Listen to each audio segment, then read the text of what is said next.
Obviously personal fouls, but it seems like they come at the most inopportune times. You know, when we're just driving early on in the game, the Saints have just scored. We've sustained a little drive. I feel like we're making moves, and the next thing you know, it's a penalty. Kind of takes you back.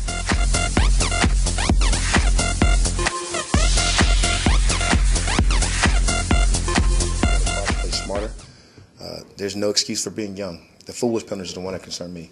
The 15-yard penalties are just drive me nuts. Those things we cannot allow to happen. It's not good enough to come to the sideline and apologize to your teammates, your coaches, whoever. That's just selfish, undisciplined football, and we have to clean it up if we want to win.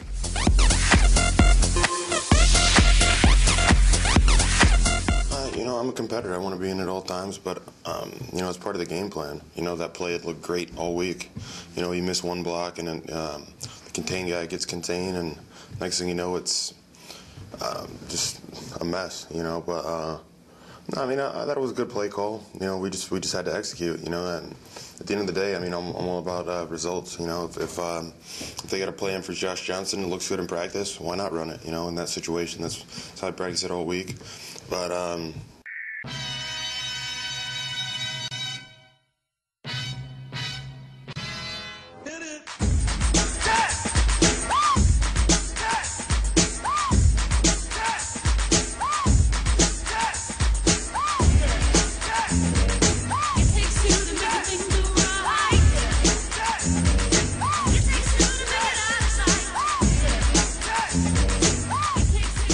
welcome to the Pewter Plank Recap here on Pewter Plank Radio Network. It's a little bit more of a somber one this week, but a lot of people saw this one coming. Tampa Bay loses to the New Orleans Saints by a score of 27-16. I'm joined now by editor of the Pewter Plank, Patrik Nohe. Patrick, how you doing today? Doing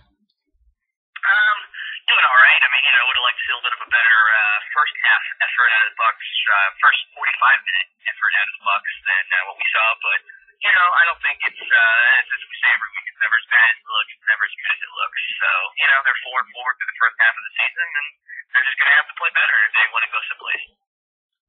All right, so one of the things I want to talk about right off the bat, because it basically cost Tampa the game, but penalties, and stupid penalties at that.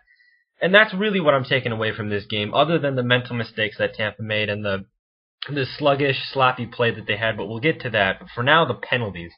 A lot of stupid ones that just killed the Bucs' drives. LeGarrette Blount had a dumb one where he punched the Saint in the face mask. You had Sean Jones doing penalties. What penalty to you stood out worst in terms of hurting the Bucs' chances to win? You gotta have the LeGarrette Blount personal foul penalty probably at the top of that list, in my opinion. For two reasons. First of all, that's obviously at a terrible time. It ends up really costing the Bucs big. But second of all, just from a personal standpoint, of all the guys on the Bucs that you'd prefer not to have slam somebody else in the helmet, it would probably be LeGarrette Blount, given some of his past history and how he missed his entire senior season because he made that decision already.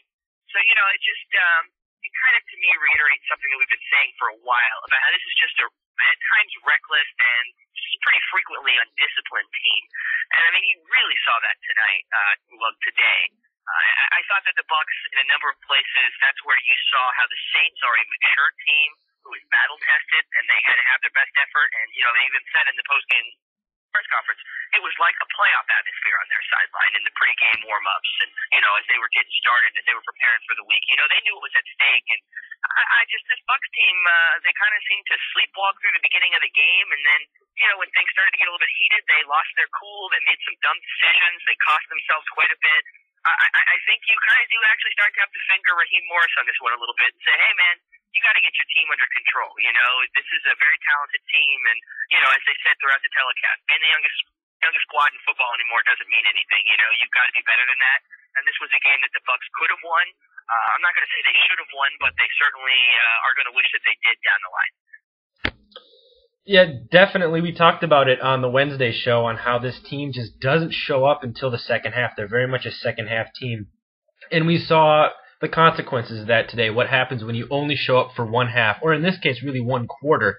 against a playoff caliber team and a divisional opponent, and it really, really killed the Bucs. Who is to blame the most for this? You mentioned Morris, or is it just a collective, a team failure because nothing went right, and when things could go wrong, they just went horribly wrong? Who would you put the blame on specifically, or is it just an overall team failure? I think it was largely a collective thing. I mean, I think that the team, everyone seemed to pull their weight in making equal parts of mistakes and mental errors and all the things that really tore the Bucs apart during the course of this game. I don't think you can point at one specific person. Even I saw you joking on Twitter. I'd love to finger Donald Penn and say it's all his fault, but it's not even his fault. One guy deserves more blame than anybody else. It's probably Raheem Morris. I really thought that this team should have been much more poised, much more focused. They just didn't come out with that killer instinct that they need to have, and that to me is really what's the toughest part about this. This is, in my opinion, the second time that the Bucs have come out and faced a truly talented playoff caliber team. The first being Week 1 against Detroit, and they dig themselves such a hole they just can't pull themselves out of it. And, you look at the stat line. Nobody had a bad day from a statistical standpoint. It's just that if you make all those mistakes and you give a good team like the Saints the opportunity to get ahead of you, they're going to take advantage of it. I mean, you can't discount how good a quarterback Drew Brees is, how talented a coach Sean Payton is. You knew they were going to bring their A game, and the Bucs didn't have theirs today. Now, in talking about Raheem Morris, in terms of having a little problems with the game plan, something that stood out to me is on a big third down play, right before the first half was going to end, and when the Bucs could have scored a touchdown and really changed the face of the game, they took Josh Freeman out of the game. And they put in back up Josh Johnson in a Wildcat-like format that didn't work. It didn't go anywhere. And I still can't figure out why that happened. I mean, I was just livid at the poor attempt at gimmickry. And I see it a lot, especially with a lot of people I know being Vikings fans, with the Vikings being in tough situations on third down. And they take Adrian Peterson out of the game, who's arguably one of the best players in the NFL. This is almost the same thing. Josh Freeman is your franchise quarterback. You've invested so much in him. You say how much you believe in him and his leadership skills and his swagger, but you take him out in a big third down spot like that. I mean, you got to help me here, Patrick, because I'm struggling for answers. I mean, what do you see in this? Well, I'm not going to fault that move too much. He rolled the dice. It didn't work out. But a few weeks ago, we saw a similar situation where on a third down play, he had Josh Johnson come in and he ran a beautiful option for a first down. And, we said at the time, hey, nice call. So it goes both ways. It's very easy to look back. I mean, hindsight's 20/20. I don't dislike that particular package. I don't necessarily agree with the way it's employed. As you said, I think that when you've got a quarterback in rhythm, you don't want to take him out in the middle of a drive for one play and then ask him to go back out into the field. In some ways, I think that sort of stunted Chad Henne in his first year as a starter in Miami when the Dolphins were taking him off the field for play here, a possession there, and he couldn't get into the rhythm of the game. So I don't think that's good for a quarterback, especially a young guy when he's trying to develop his rhythm. So I do agree with you there, but as for the package itself, I really wish they would use that more because I look at Josh Johnson and I see a player that's going to walk at the end of this year. The Bucs will get nothing in return for him. And he's so talented. He would be the quarterback of this team if it were not for Josh Freeman. And, I think Bucs fans forget about that. Josh Johnson is not a bad quarterback. And, I think that if you want to develop a package and let him run when the Bucs offense isn't going anywhere, it's the first series of the second half or something, you want to let him run a package out there, I think that's great. But I do agree with you. You can't be taking specific plays to run the quarterback off the field and bring in some guy cold off the bench. That just doesn't work. Yeah, Josh Johnson is actually a guy who's really kind of undervalued in Tampa. And I hope he doesn't walk at the end of the season and Tampa somehow finds a way to keep him here. I see that as being a very difficult thing. But my problem with that particular package is when it's used in third down situations like that, when, like you said, Josh Freeman's in a rhythm. And I think it should be maybe like a first down play or even a second down play. But like you said, use it in, situations like the first drive of the second half. I mean, do you think that would be a good spot if Johnson were to stay in Tampa to use him in, first down or second down situations in addition to running at the first play of the second half? And what do you think about maybe Josh Johnson running an entire series down the field? Because we've seen that. I'm all for that. I think, the offense hasn't really been able to get any rhythm going. You're trying to change pace. I mean, the other thing that people don't think about is if you put on film enough that you're going to run out a wildcat formation with Josh Johnson. You've seen it from the Jets, the Dolphins, even the Browns when they were running it with Cribs. You as a defense now have to take a look at that particular formation, and you have to prepare for that, even if you're only going to see 3 or 4 plays. Because, that can just destroy a defense if you're not ready for, an unbalanced line with a wildcat snap and, the back coming in. You can get messed up on that play. So I think the Bucs should do that is just to divide what the defense has to prepare for. I think that would be good. But, like we've said, it's all about, rhythm and the rhythm of the offense. And, the other thing, like you mentioned, Josh Freeman's not just a franchise. He's the most clutch player you have. When you need a touchdown on 3rd down, you can't take your most clutch guy out. It's like the Adrian Peterson thing. You can't afford to have him standing on the sideline when that's the guy that you can count on to make plays. That's not a great idea. But I'm not going to fault the ideology behind it. Like I said, the execution of it was what I have questions about. Now, another guy who wants a bigger role in Tampa and hasn't been getting it is LeGarrette Blount. He wants to be an every down back.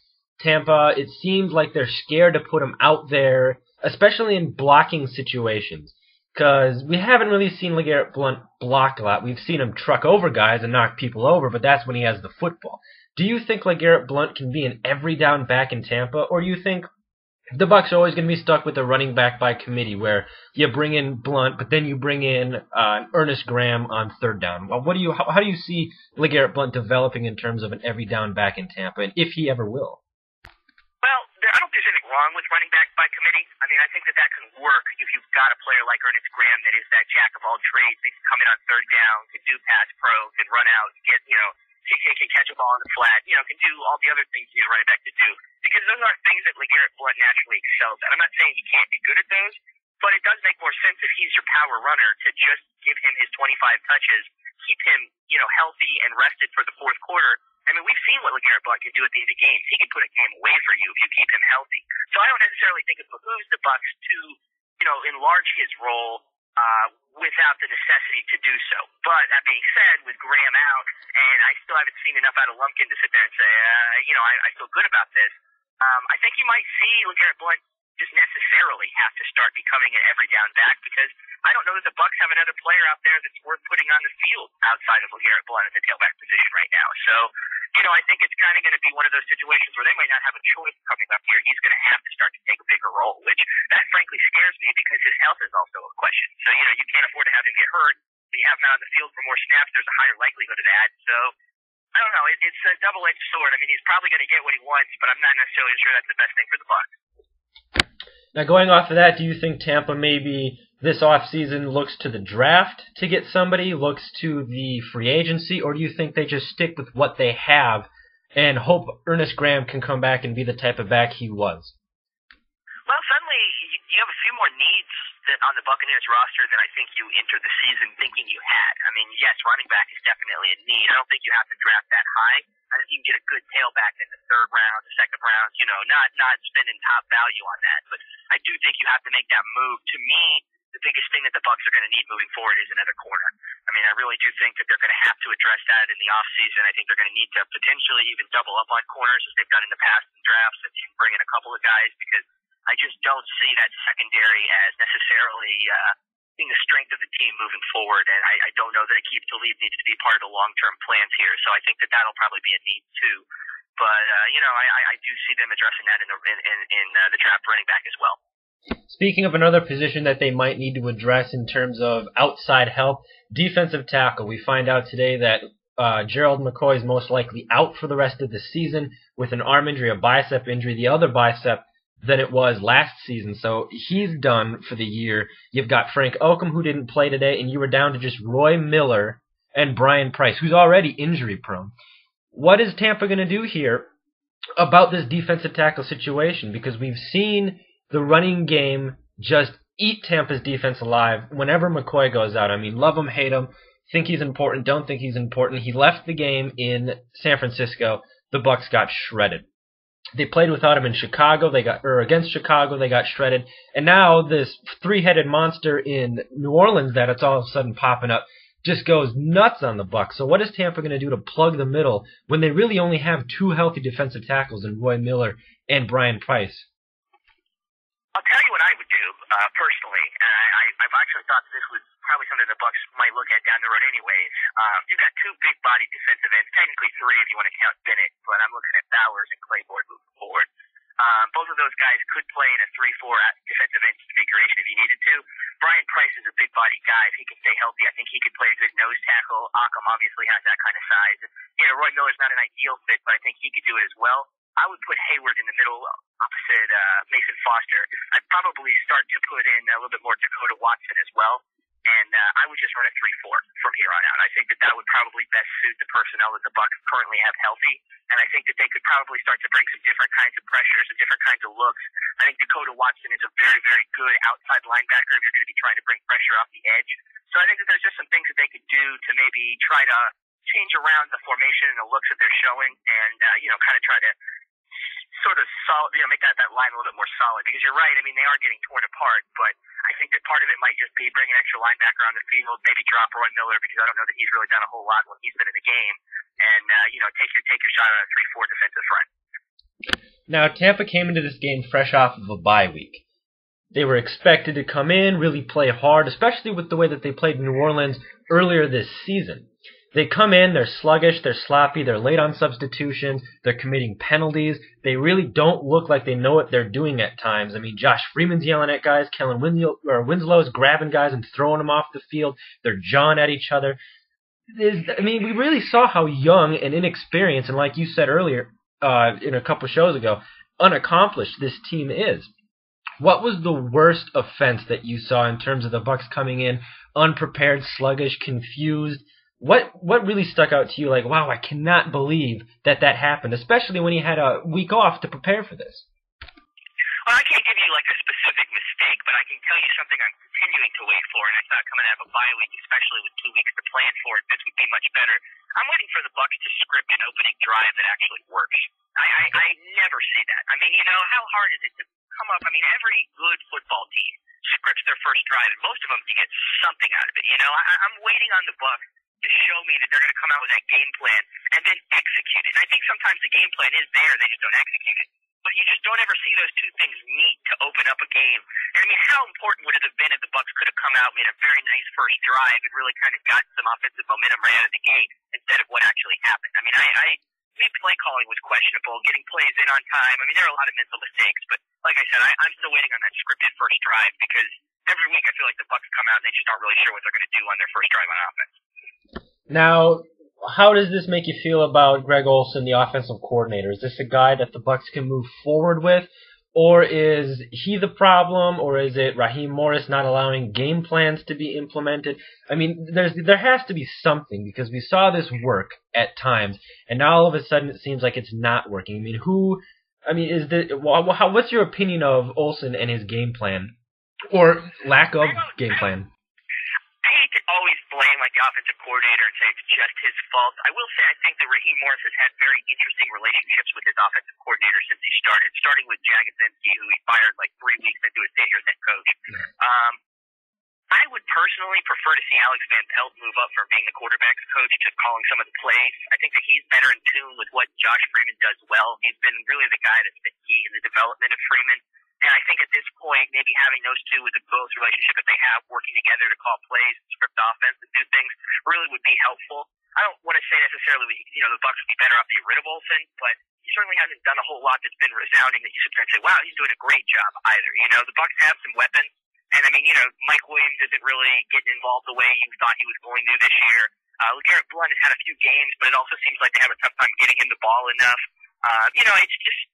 There's some interesting things that happen on offense that I think, it's just a change of leadership there could potentially fix or get to go differently. But I don't necessarily know that that's the answer. I mean, it could also be just some personnel issues or just sometimes things just don't click. I think sometimes there are good teams that they just can't get it to click all the time. And, they just don't ever quite hit stride until late in the season. I mean, the Bucs. That's the funny thing about the Bucs is you look at last year where the Green Bay Packers were, and nobody thought they were going anywhere at the midpoint of the season, and then they got hot at the right time, and they got that confidence, and they started to roll. I think the Bucs could do that. I think they know they have the capability. I mean, really, just it takes things clicking, and things to start to roll, and I think that they have that in them, but it hasn't happened yet. Yeah, I really agree with that point. I've numerous times compared the Buccaneers slightly to the way the Green Bay Packers are built in terms of you have a franchise quarterback and then you fill in his weapons with lesser known guys that he makes better. I've seen Josh Freeman in the past make guys around him better. I mean, Preston Parker, nobody knew who Preston Parker was. Now he's potentially going to be a Pro Bowler someday because he makes plays happen. You've got Desmond Briscoe. I mean, he was off the practice squad again, and now you have him as part of your every down packages. Well, and the other thing too, not to interrupt, but I mean, looking at kind of the way that the receiving core is built, I mean, I think that the Bucs receiving core might be the deepest unit on that team, because Briscoe, for instance, is a perfect example of a guy. Briscoe was fantastic at Kansas. The only reason he didn't get drafted higher was because Kansas was terrible when he decided to come out, and that ended up hurting his draft stock. But I mean, I think that Marvin Lewis knew that in Cincinnati. Why he got so upset when he got picked off of the practice squad and signed to the Bucs. But the Bucs knew what they were getting in a player like that. I mean, they knew what Aurelius Ben is capable of. I don't think has ever gotten back 100% this season, but when he does, he has all that speed that you can go on. He's a good, big-bodied receiver. He's going to be good. Mike Williams, what he's capable of. Preston Parker and Sammy Strotter, Michael Spurlock. I think all of those guys are just incredibly capable of making plays, going out there, and like you said, doing what the Packers do. And that's what I'm interested in is they really opened up this offense and just let Josh Freeman throw and spread it out and do kind of what Aaron Rodgers gets to do in Green Bay. I think you could see the type of output, not this year, but down the road, that you're seeing out of Aaron Rodgers. I think people forget that the Packers didn't do that right away, but they got there and they had those players, and all of a sudden when it did click, wow, it really clicked. So, I don't think the Bucs are that far off. I think that's a pretty good parallel, especially when you look at the way the offenses are built. And then the other thing, too, that the Bucs and the Packers last year seem to have in common is they're not the type of team that one injury is going to wreck their season. Like they're going to be able to find another guy, next man up, he's going to step in, and they're going to be able to keep moving forward and being productive. So, I think that there are a lot of similarities between those two teams, and I don't think Bucs fans should be too discouraged sitting at 4-4 right now that the season is over, that things are going the wrong way. You're right in striking distance. You've got to win over the Falcons. You split the series with the Saints. The Bucs are in a good position to make a run of things. Now let's move ahead to next week because the Bucs have a really big game against another first-place team in the Houston Texans who come to Tampa. This game I see is just as crucial as the Saints game that they played because now Tampa does have little room for error. I mean, if they beat the Saints today, yeah, maybe they could have a little room for slip-up, but now the margin for error is next to none. It's almost non-existent. How do you see the Bucs coming out and playing against the Houston Texans next week, who, I'm not really that sold on. I mean, I've watched them here and there, but, they beat the Browns today and they beat the Raiders. There's these teams that, they're kind of padded wins. How do you feel about the Houston Texans and them matching up against the Bucs in Tampa? Well, in the NFL, I don't think there is such a thing as a padded win. I don't think that any team, a win is a win, and the difference between the best team in the league and the worst team in the league is a lot more minute than I think folks realize. I think the Kansas City Chiefs ran into that one the wrong way today because, I don't think they were expecting at 4-3 coming off the type of win they had on Monday night to get steamrolled by a winless Dolphins team, for instance. That's not, on the schedule you circle that and say, yeah, we got that. No, you don't. Not in the NFL. There's really not padded wins. I think the Texans are a good team in that they will take the mistakes you give them, and they will execute, and they will hurt you with those mistakes. They are not going to be the type of team that if you hand them an interception, they're going to just go, punt 3 and out and give you the ball right back. They're going to go score points. They're going to make you pay for your mistakes. So if the Bucs play a good game, and they come out and they clean up the penalties, and they clean up the mistakes, and they play an efficient and smart game, there's no reason they shouldn't just be able to handily beat the Texans. I think they are a better team, especially with Andre Johnson out. But at the same time, if they come out and they play sloppy like they did today, the Texans might beat them worse than the Saints did because they're the type of team that will roll you if you are sloppy. We saw the Bucs get burned in the past by very good running backs. We saw them get burned by, Darren Sproles, who I thought was done when he left San Diego, and apparently he's got a lot left in the tank. What do you see this run defense doing against Arian Foster next week? A guy I wasn't sold on before the season, and now he's making me eat it. What do you see the Bucs doing against him? Well, the thing that hurt the Bucs today, and I think the thing that will help them next week, is that with the Texans, the threat is Arian Foster. If it's not Arian Foster on the field, it's not like you're looking at those running backs sitting there saying, oh, they're really going to hurt me. It's all Arian Foster or nothing with the Texans. With the Saints today, I mean, you saw several different backs hurting the Bucs. And that just came from the fact that any guy they put on the field, you still have to give the same level of respect to. So I think the Bucs will be able to game plan around Arian Foster and hold him below what the Saints do today. I don't know that he'll stay below 100 yards, but I think the Bucs will have a better week because it's a little more straightforward with the Texans than what the Saints do. The Saints run a pretty good offense. I mean, you have to give them credit. You know, the way that they get the ball in the hands of their backs and the way that they use their offense. I mean, they create matchups, and the Texans are a good team, but, you know, they're relying on a running back that they think is just going to be able to beat you, you know, from the handoff. It's a little bit different, I think. So I think the Bucs will have a little bit more luck against Arian Foster.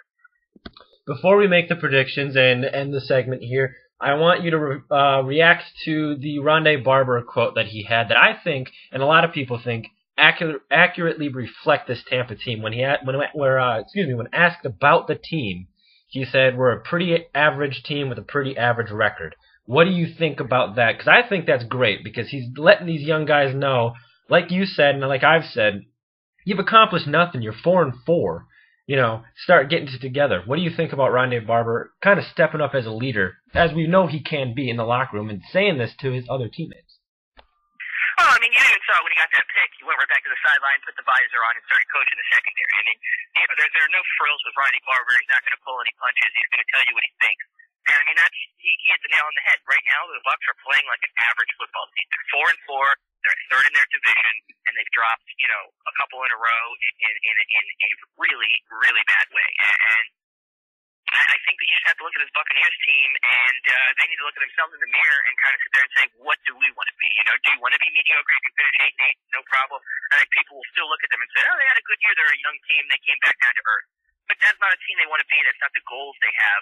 So, you know, now they have to sit there and, yeah, they are a little bit behind the 8 ball. They've got to go 6-2 if they want to have a shot at going to the playoffs. And even as they found out last year, 10 wins doesn't guarantee anything in that division. So, you know, they're going to have to go out and win. They're going to have to find out who they want to be. I think they're going to need to do their own soul searching.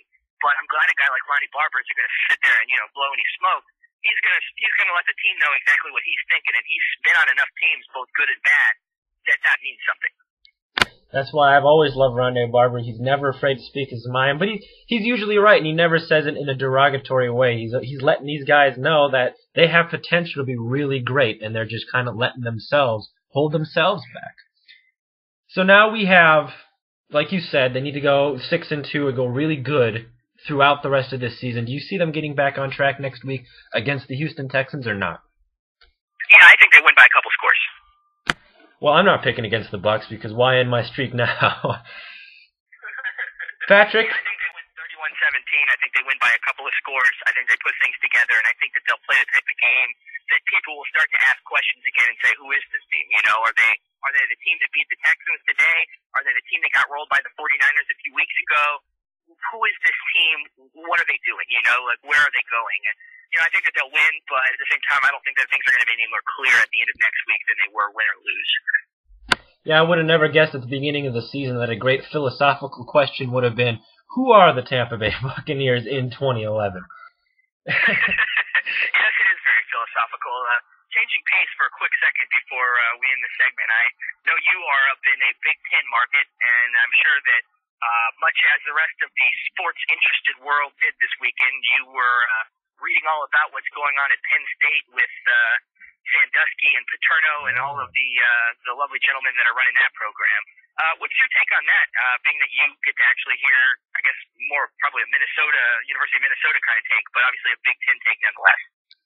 Well, really, you know, not a lot of people have been reacting around, you know, the University of Minnesota and all this and that, but it's really a lot of people are sharing the general reaction of just, holy cow, how is something like this allowed to happen? I mean, we're hearing all of these excuses, and we're hearing the you know, the testimonies that people are saying out in these press releases and stuff, and it's just, I have to be taken aback with it, because I initially heard about it, and I heard, you know, violations and Penn State, but I didn't know violations really meant what it meant in context of the Penn State. So it's a really sick situation, and I really hope that the people involved, this isn't like, you know, Ohio State, you know, trying to, you know, or any other college where they get boosters or this and that. This is a case where this is like legal. This is, you know, sexual abuse. This is intense stuff that shouldn't be involved in football. And it makes me sick that you can think that this can happen, especially at a big prominent school or a coach that has coached at a prominent school like Penn State. It really makes you think. It makes you take a step back. I mean, what do you think about it, Patrik? Being I've never mentioned that Patrik actually writes for the Miami Herald, so he's a Miami Herald writer. You write for college football. What do you think about this? Yeah, I got to talk to a number of different people about it this weekend. I mean, obviously, I think that as you said, the general take is just one of disgust. It's just how does that happen? I mean, my question is, if that falls beneath the realm of what you feel you need to report, what else have they not said anything about or has gone on, in the past 30 years that they just didn't feel needed to be addressed? So, I mean, yeah, there's a lot of really scary things taking part there, involved with that whole circumstance. And, the other flip side of that is, I don't think Joe Paterno is necessarily completely innocent in this, but I don't know that he necessarily is as complicit as some people want to believe. But, I mean, this is going to be the end of the Paterno era, and he will leave Penn State in some level, in some way, disgraced. And, I do feel for him in some sense because, obviously that's the last way that he wanted to see his career come to an end. But at the same time, I mean, I don't think you can justify hanging on to a coach or any of the people involved in that regime if any of that is true. Yeah, it's just, I've always had a problem with college football. There's a lot of politics involved. There's a lot of dirty things that go on. I mean, this has obviously hit a new low in terms of dirty things that go on in college football. But yeah, it's definitely a shock to think that this is how a legendary career like Joe Paterno's career he's had at Penn State is going to end, marred in this just disgusting act. Not by him. I mean, people need to remember Joe Paterno didn't actually he didn't participate in any of these events that are being described, but if he did know, and I find it very hard to believe that he didn't know more than he's saying. It's just very shocking to see this kind of legendary career end like this. It hasn't been raised, and I don't fault him for this, but I do find it interesting is McCreary, the at the time graduate assistant that reported the incident in 2002, he's now the recruiting coordinator and the wide receivers coach at Penn State. And at some level, if you witness that behavior, and then you witness just a complete the administration ignoring it at that level, what does it say about him that he wants to continue to work there and advance his career? I mean, I don't know if personally I could have continued to go into work and say, I'm just going to pretend that didn't happen. Yeah. I think that might have been the end of my tenure there, too. It's just a lot of crazy things going on, and it's just an absolutely disgusting situation. I'm so glad that I don't write for college football or write for Penn State or do have anything involved with Penn State right now because they're now the lowest of the low in the Big Ten, and trust me, the Big Ten has had their fair share of lowly teams. Yeah, no, it's definitely a shame, and it's a black eye not just for Penn State but for college football. But I was definitely interested to get your take on that, Ben. That you get more of a Big Ten take than I do living down here in Florida, but. Yeah, I definitely find it interesting, and not to make light of the situation in any way, shape, or form, because it's incredibly serious, but I do find some degree of levity in the fact that Sandusky's biography is called Touched, the Jerry Sandusky story. Yeah, that's going to make the rounds on the late night talk shows. It's already making the Twitter rounds. I mean, it's a joke that writes itself. You have to do nothing with it. Just observe and laugh, and all of its black humor. An apology. I'm sorry, I'm about to crack a joke here, but it's bad. Yeah, it's sad when that's really the only thing you can think to say that's not just disgusting, or filled with disgust. And even on some level, it is there too. But yeah, I was curious what your take on that is in particular, seeing as how you live in a different market and see if they were talking about anything differently up there. But definitely a shame for college football in general, and just on some level, it's just basic humanity. That's just awful. Well, that's what we do here on the Pewter Plank Recap. We touch all bases, not just Bucs bases, especially on a day where the Bucs lose 27-16. I mean, I'd rather talk about Penn State at this point, but that's the way it is. Patrik, next week they play the Texans. Hopefully we're on the flip side of a win. Are you going to join me and have wonderful insight like you have every week? Of course. And on the Pewter Plank this week, you can start looking for it tomorrow, and it will run through Friday. We will be doing our mid-season report. I've already started to do a little bit of work on that. We'll have our quarterback piece and our coaching piece tomorrow, and then we'll filter through the rest of the positions on the team and have a final recap on Friday. But you can go ahead and look for that. That should be pretty all-intensive in terms of what the team's done, the good, the bad, what they need to improve on, and where everyone hopes they will end up at the end of the second half of the season. It's the best of the best if you want to get Bucks information, the Pewter Plank. I mean, you're already checking it out if you're listening to this, but go ahead and tell everybody else. We're working on getting on iTunes so we can come with you everywhere you go. But Patrick's going to join me next week. We will see you hopefully on the flip side of a Tampa Bay Buccaneers win against the Houston Texans. But until then, you make sure that you all have a wonderful week and get ready for all of the action that's coming on the Pewter Plank this week in terms of the mid-season recaps. We'll see you next week on the Pewter Plank Recap on Pewter Plank Radio Network.